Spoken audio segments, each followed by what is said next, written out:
une génération. Les gens concentrent leur attention sur ce qui ne va pas dans leur vie. Je n'ai pas d'argent. Bon, mon travail est bizarre. Bon, je ne suis pas marié, ou bien je suis marié, c'est compliqué. Ou bien il y a telle ou telle chose qui me décourage. C'est du diable d'attirer notre attention sur les dysfonctionnements de notre vie. Parce que aussi longtemps que nos regards sont fixés sur les zones qui ne marchent pas, les zones qui étaient censées produire pour pallier aux autres problèmes, ne seront jamais en mesure de grandir. Un jeune homme refuse de se marier. Il a une jeune fille qu'il aime. Il aime bien cette fille, mais il refuse de se marier parce que dans son esprit, il n'est pas suffisamment riche. Et comme dans son esprit, il n'est pas suffisamment riche, la jeune fille qu'il aime bien, quelqu'un d'autre est en train de commencer à causer avec elle. Il ne sait pas. La fille est fidèle avec lui. Elle n'a pas l'intention de le quitter. Mais quelqu'un d'autre est en train de lui parler. Quelqu'un est en train de lui parler. Quelqu'un est en train de lui dire, mais moi je suis prêt maintenant. Et l'autre gars qu'elle aime est en train de dire, attendons encore. Tu sais, il nous faut plus d'argent. Parce que le gars est concentré sur ce qui ne marche pas encore. Au lieu de capitaliser si ce qui soit, ça doit marcher. Et lorsque ça marchera, ça fera produire tous les autres aspects qu'il ne donnait pas. C'est l'erreur du diable dans laquelle il veut nous emmener pour détruire notre destinée. Il te fait asseoir du matin au soir. Tu réfléchis sur tous les mauvais côtés de ta vie. Ta percée n'est pas dans les zones de ta vie où ça ne va pas. Ta percée est dans la seule portion de toi où Dieu a mis un dépôt. Et il veut que tu te concentres pour le valoriser. Et tous les autres aspects de ta vie vont commencer à avancer. Qui m'a dit amen? À l'intérieur de ce qui ne marche pas, il y a quelque chose qui marche. Et la petite chose qui marche, si tu investis là-dessus, toutes les autres choses vont marcher. Alléluia. Tu n'as pas encore d'argent, mais cette fille t'aime. La relation qui vous unit est forte. Investis sur votre amour. L'argent va venir demain. Qui m'a dit amen?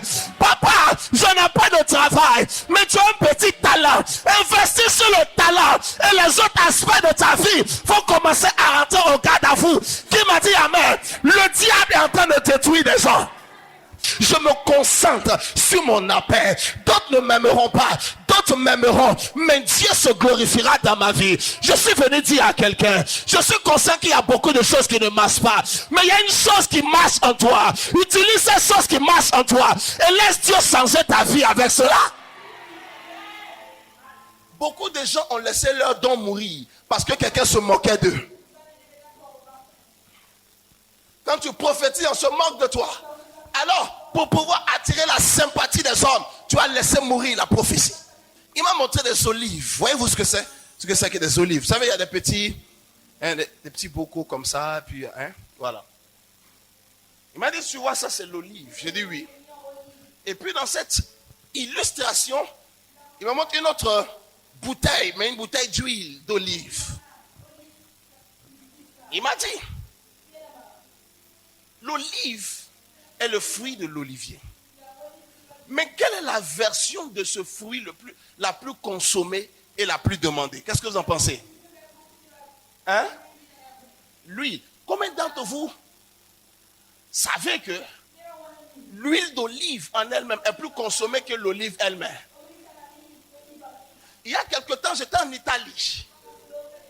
L'huile d'olive, c'est une maladie pour eux. Là où on ne doit pas mettre huile, on met huile d'olive là-bas. L'huile d'olive est partout, c'est comme de l'or. On te le fait sous toute forme de ramification. Il y a des gens qui connaissent l'huile d'olive, mais qui ne savent jamais à quoi ressemble une olive sur un arbre. Cependant, c'est de l'olive. Voyez, ce petit grain sur cet arbre qui produit l'huile. Mais l'huile est plus connue que le grain. L'huile de l'olive est plus connue que l'olive elle-même. Donc, voyez-vous, lorsque l'olive existe, le plus grand rêve d'une olive, c'est de devenir de l'huile d'olive. Parce Parce que l'huile d'olive est sa version la plus recherchée, qui m'a dit amen. Voyez-vous, la graine d'olive est appréciée dans une certaine mesure, mais elle ne peut pas se comparer à la demande qu'il y a par rapport à l'huile. Donc la version la plus excellente de l'olive, c'est la version huile. Alléluia. Mais pour quiconque a déjà étudié le processus de la formation de l'huile, vous découvrirez qu'il y a ce qu'on appelle le pressoir. Et la graine de l'olive est mise dans une espèce d'appareil qui la presse, qui la broie, qui retire toute sa constitution, qui ne laisse qu'un noyau. Et voyez-vous, le résultat de cette pression est mis dans parfois à chaud, dans une température élevée, parfois à froid, en fonction des objectifs et des types d'huile qu'on veut obtenir. Le processus est laborieux, mais lorsqu'il finit par atteindre la dimension de l'huile, il est recherché dans le monde entier. Liban, Italie, Israël, partout, cette huile a de la valeur. Dites-moi combien vous achetez le petit pot d'olive. Et dites-moi combien vous achetez la petite bouteille d'huile d'olive. Et vous comprendrez que la version de l'huile est plus onéreuse et plus chère que la version de la graine de l'olive elle-même. Alléluia. Écoute-moi. Voici pourquoi, lorsque l'olive est en train d'être pressée, lorsque l'olive est en train d'éprouver une espèce de douleur par le processus qui en fait de l'huile, cette olive ne pleure pas. Parce qu'elle n'est pas en train de fixer ses regards sur les douleurs qu'elle traverse, mais elle est en train de fixer les regards sur le produit qu'elle est en train de devenir. Qui m'a dit amen? Beaucoup ont dit l'affaire de Dieu me fatigue. Pourquoi? Parce que leur regard est fixé sur le processus. Mais si tu ne veux pas de ce processus, tu ne peux pas atteindre la version que le monde recherchera. Tu ne peux pas atteindre la version que ta génération recherchera. Qui m'a dit amen? Une femme pleure dans son foyer parce que ses regards sont sur certaines souffrances, certaines choses qu'elle n'apprécie pas, mais elle n'est pas en train de développer. Écoutez-moi. J'ai découvert. Aucun fruit ne va vers un homme. Mais les hommes vont chercher des fruits. Combien d'entre vous êtes d'accord avec moi? Aucun fruit. Planter un arbre fruitier, d'accord? Disons un manguier. Aucune mangue ne cherche les hommes. Mais au moment où le manguier a des fruits, les hommes le rechercheront. Parce qu'il a des fruits. Voyez-vous? Et le fruit sort de l'arbre qui lui-même est sorti de la graine ou du noyau. Vous prenez le noyau et vous le plantez. Un arbre pousse. Mais d'où est venu l'arbre? L'arbre a-t-il apparu après le noyau? Ou est-ce que l'arbre existait déjà dans le noyau? Qu'est-ce que vous en pensez? Dieu n'a pas créé l'arbre séparément du noyau. Aussitôt que vous avez un noyau, aussi insignifiant et méprisable peut-il être, vous avez un arbre. L'insensé peut mépriser le noyau. Le connaisseur saura que cette petite chose, il y a un arbre de plusieurs mètres à l'intérieur. Si maintenant quelqu'un regarde ta vie au stade nucléaire, au stade d'un noyau, et te méprise, et que conformément au mépris, conformément à la difficulté du découragement que ça peut générer, tu commences à te mépriser toi-même. Ton ennemi n'est pas la personne qui t'a attaqué, qui s'est moqué de toi. Ton ennemi, c'est toi-même. Alléluia. Parce que tu ne sais pas ce que Dieu a mis en toi. J'ai une question pour toi. Je n'ai pas envie de savoir ce qui ne va pas dans ta vie. Je veux savoir quel est le noyau qui est à l'intérieur de toi. Jésus était dans une crèche de moutons. Tout autour ressemblait aux moutons. odeur, atmosphère, foin, tout ce que vous voulez. Mais les gens sont venus adorer ce gars là-bas parce que l'environnement n'était pas sa valeur. Ce qui était en lui était sa valeur. Ma question, qu'est-ce que tu as mis en toi? À quoi est-ce que tu te connais que tu es bon et que tu as mis ça en toi? Et c'est ce qui va te permettre d'apporter de la valeur ajoutée à ta famille, à ta maison. Qu'est-ce que tu as mis en toi qui est encore vivant? Même quand les autres aspects sont morts. Qu'est-ce qu'il y a en toi? Parce que je reçois des gens dans mon bureau qui viennent pour décharger leur dépression sur moi, qui viennent pour me raconter toutes des espèces d'histoires compliquées. Est-ce qu'il y a une chose en toi que tu es conscient que tu as mis? Ésaïe, le chapitre 53, le verset 1. Il dit, qui a cru à ce qui nous était annoncé? Qui a reconnu le bras de l'Éternel? Vous allez comprendre pourquoi il a posé cette question. Ésaïe maintenant le chapitre 9, le verset 5. Car un enfant nous est né. Mais quel enfant? Il dit, un fils nous est donné. Hein? Maintenant, regardez bien. Qu'est-ce qui va se passer? La domination reposera. Vous êtes là? Vous arrivez à voir le verset que je lis? La domination sera où? Où ça? D'accord. Il dit, on l'appellera admirable conseiller. Comment encore? Dieu puissant. Père éternel. Prince de la paix. Voici une prophétie extraordinaire. Un enfant nous est né. Un fils nous est donné. C'est deux choses différentes. Je vais arriver à cela. Mais voici ce qui est dit. Pour le décrire, la domination reposera sur son épaule. Et regardez encore, on l'appellera admirable. Il est comment? Il est admirable.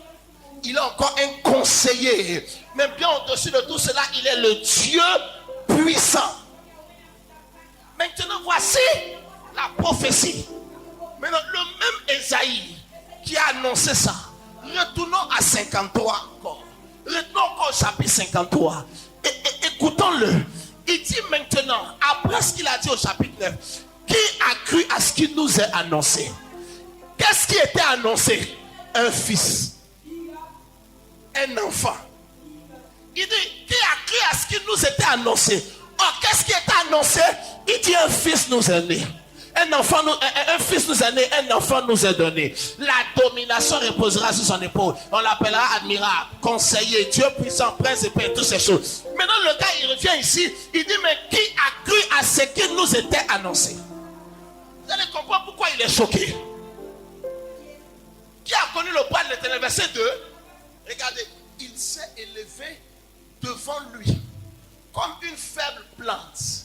Souvenez-vous, on a dit tout à l'heure que la domination reposerait sur son épaule. Maintenant, le même Ésaïe dit, il s'est élevé comme une faible plante. Mais de qui tu parles? Tu avais dit hier que la domination serait sur lui. Tu as dit, il est admirable. Regardez la réponse à ce que Ésaïe dit quant à son admirabilité. Il dit comme un rejeton qui sort d'une terre desséchée. Il n'avait ni beauté. Quelqu'un qui était admirable. Ah, mon ami, tu parles de deux personnes différentes. Non, je parle de la même personne. Mais pourquoi donc il était admirable? Pourquoi la domination repose sur son épaule? Maintenant tu dis qu'il n'avait ni beauté, ni éclat pour attirer nos regards. Parce que ce qui a été annoncé en Ésaïe le chapitre 9, c'est sa condition finale.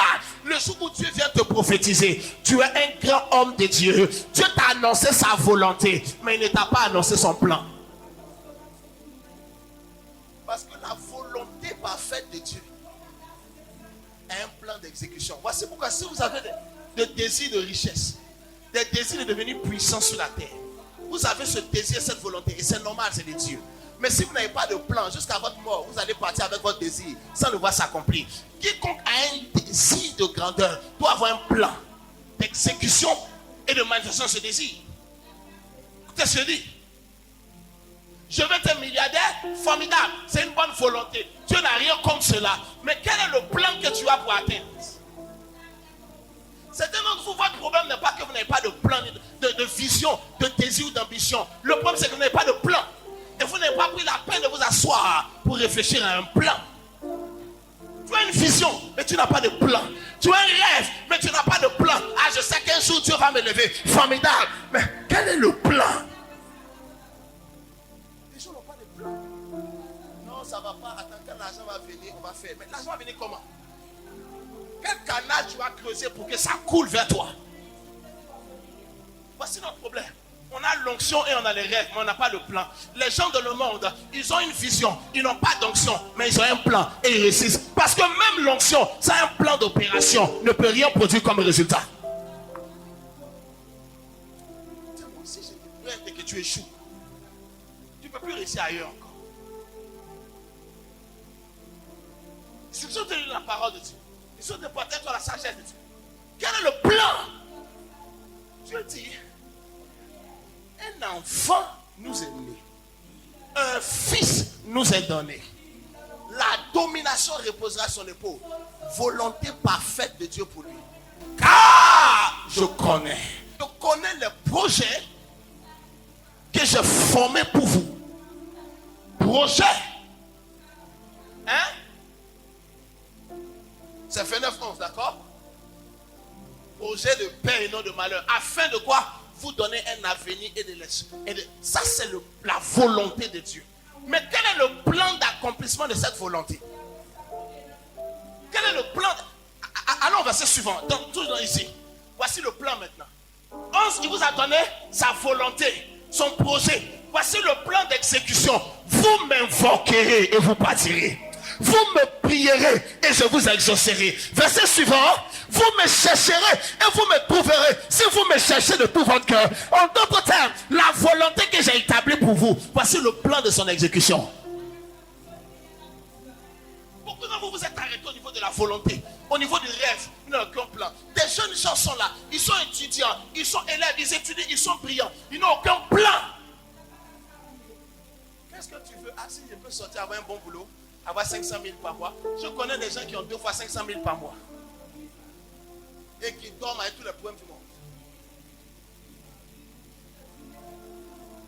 Formidable. C'est un bon point de départ. Mais quel est ton plan? Non, après ça me permet de prendre un prêt pour construire ma maison. C'est fini? Quel est ton plan pour ta carrière? Tu as fini d'étudier. Si tu es allé loin, tu as fini à 30 ans peut-être. Il te reste 30 autres années pour être actif. Et pour sortir le meilleur de toi sur la terre. Tu n'as aucun plan. Tu cherches un salaire. Ce n'est pas mauvais en soi. Tant que c'est un tremplin et un point de départ. Mais si c'est tout ton capital, tu as foiré. Et Covid-19 nous a montré ça à beaucoup de personnes. Écoutez-moi attentivement. La partie que j'aborde peut changer la vie de n'importe qui sur le sol. Un fils. Non, un enfant nous est né. Un fils nous est donné. La domination est sans son. Même plus tard, qui a reconnu le bras de l'Éternel? En d'autres termes, ce qui arrivait dans sa vie n'avait rien à voir avec ce qui avait été annoncé de lui. Ça peut être le cas de quelqu'un sur le son de ma voix. Dieu a dit ceci, il a dit cela. Il t'a montré des rêves, il t'a dit des choses. Prophétie ici et là. Mais ta vie est tout à fait contraire en tout point à ce qui a été annoncé, à ce qui a été dit. Non, ce n'est pas un abandon de Dieu. Ce n'est pas un échec de la parole ou de la prophétie ou de la capacité de Dieu à accomplir sa parole. Non, ça a à voir avec la préparation et le processus. Voyez-vous, le monsieur était appelé à quoi? À affecter le monde. Écoutez-moi attentivement. Il était appelé à affecter le monde. Sa destinée n'était pas pour être le salut de sa famille. Sa destinée n'était pas pour aider le père, la maman, les frères et les sœurs, et puis on va s'en sortir dans la vie. Ce n'était pas ça. L'homme avait été sauvé pour le monde, c'était pour le monde entier. Les générations existant avant lui, les générations contemporaines à lui et les générations futures à lui. Une telle mission exigeait un haut niveau de dépôt. Et le niveau maximal, c'était le niveau où la domination reposait sur son épaule, où il devait conseiller pour le monde entier. Cependant, il devait d'abord être élevé comme une faible plante. Il y a eu un processus. Souvenez-vous que je suis toujours en train de prêcher sur le processus, afin que les gens dans l'église comprennent. Une grande prophétie peut avoir été annoncée sur ta vie, et Dieu te lève comme une faible plante, fragile à tout vent. Dieu dit, voici ce qui va t'arriver. Tu vas enfanter. Et quand tu pars te faire échographie, on dit, bon, c'est très bizarre, madame, vraiment. Bon. Souvent le nom dit d'un médecin est pire que lorsqu'il dit. Parce que maintenant, tu peux mettre toute espèce d'imagination terrible et terrifiante à l'intérieur. Mais Seigneur, tu viens de m'annoncer. Voici. Oui, il avait été dit de lui. Cependant, il n'avait ni éclat, il n'avait ni beauté pour attirer nos regards. Quelqu'un qui devait être admirable. Mais voyez-vous, ce qui avait été dit en Ésaïe 9, qui annonçait sa gloire, a finalement été accompli. Bien qu'il soit passé par l'étape où il était une faible plante, bien qu'il soit passé par l'étape où il n'avait aucun éclat, où il n'avait aucune beauté. Écoute-moi, Dieu a dit, tu es un homme béni. Même si ta poche est vide aujourd'hui, ce qu'il a dit, c'est ce que ta vie finira par devenir. Alléluia. Mais maintenant, pendant que c'est en train d'arriver, qu'est-ce qui va faire que tu vas finalement refléter la parfaite volonté de Dieu pour toi? Voici, et je vais terminer. Premier élément, il dit, un enfant nous est né. Deuxième élément, un fils nous est donné. Maintenant, quand il est enfant, il n'est pas profitable. Quand il est fils, il est utile. Un enfant nous est né, mais un fils nous est donné. Quand l'enfant nous est né, c'est une charge, bien que ce soit une joie. Mais quand un fils nous est donné, c'est un don, c'est une joie. Beaucoup sont nés dans la maison de Dieu. Et Dieu a donné une grande prophétie. Mais ils ne sont pas devenus des fils. Car les choses excellentes que Dieu annonce pour toi ne sont pas pour la version enfant de toi, mais pour la version fils de toi. Voici pourquoi la graine de l'olive n'est pas autant recherchée que l'huile. Parce que l'huile est l'image et la dimension de sa maturité. Un enfant nous est né, mais un fils nous est donné. Quand tu es un enfant, tu as une joie, mais tu n'as pas aucune utilité. Quand tu deviens un fils, tu deviens profitable. Dans le chemin de processus de ta destinée, voici là où pourquoi beaucoup traînent sans voir la gloire. Beaucoup même restent dans ce qui devait être un processus et finissent par devenir un stade permanent. Ils n'ont pas grandi pour devenir des fils. C'est avec ça que je vais vous laisser. Ils n'ont pas grandi pour devenir des fils. Ce qui avait été annoncé quant à sa gloire, quant à sa puissance, ce n'était pas pour l'enfant qui nous est né, c'était pour le fils qui nous est donné. Et qu'est-ce qui a mis le saut à sa position de fils? C'est sa capacité à se rendre utile à la volonté du Père, en allant sur la croix, en acceptant de devenir faible plante, en acceptant d'être comme un agneau qui est mené à l'abattoir. Dieu l'a regardé, il dit, voici un fils. Il peut porter la responsabilité. Il a prouvé qu'il peut prioriser ma volonté au-dessus de sa volonté. Maintenant, donnez-lui sa domination. Alors la domination s'est positionnée sur son épaule. Alors son visage est devenu radieux. Son visage est devenu plein d'éclat et admirable. À partir du moment où il a grandi dans la saison de son processus pour devenir un fils. Beaucoup d'hommes et de femmes assis sur le son de ma voix ont une destinée énorme annoncée par Dieu, comme Esaïe a annoncé à l'époque de Jésus. Mais aussi longtemps qu'il ne grandira pas, la domination ne peut pas arriver, car la domination ne vient pas sur l'épaule de l'enfant, la domination vient sur l'épaule du fils. La maturité se démontre face à ton attitude dans l'épreuve.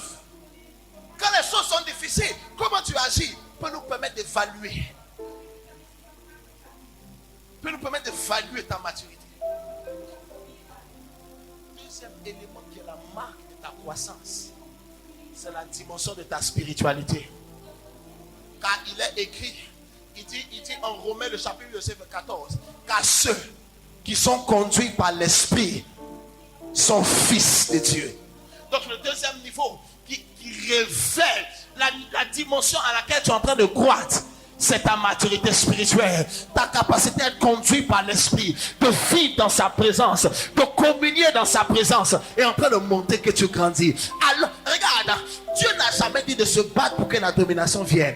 Tu dois te battre pour grandir dans ta maturité, dans ton intelligence spirituelle des choses du royaume, dans ton attitude dans les choses du royaume. Et ensuite, tu dois te maturiser dans ta spiritualité. Cette fin d'année, bien aimé, pour les quelques semaines et mois qui restent, c'est le moment de monter en esprit. Je te dis la vérité. C'est le moment de montrer à Dieu comment tu es en train de grimper. Il a dit à Jean, en 4e chapitre d'Apocalypse, il dit monte ici, je te révélerai les choses cachées. À mesure que tu montes, il te fera voir la gloire. À mesure que tu montes, il te fera voir la bénédiction. Mais il dit monte ici.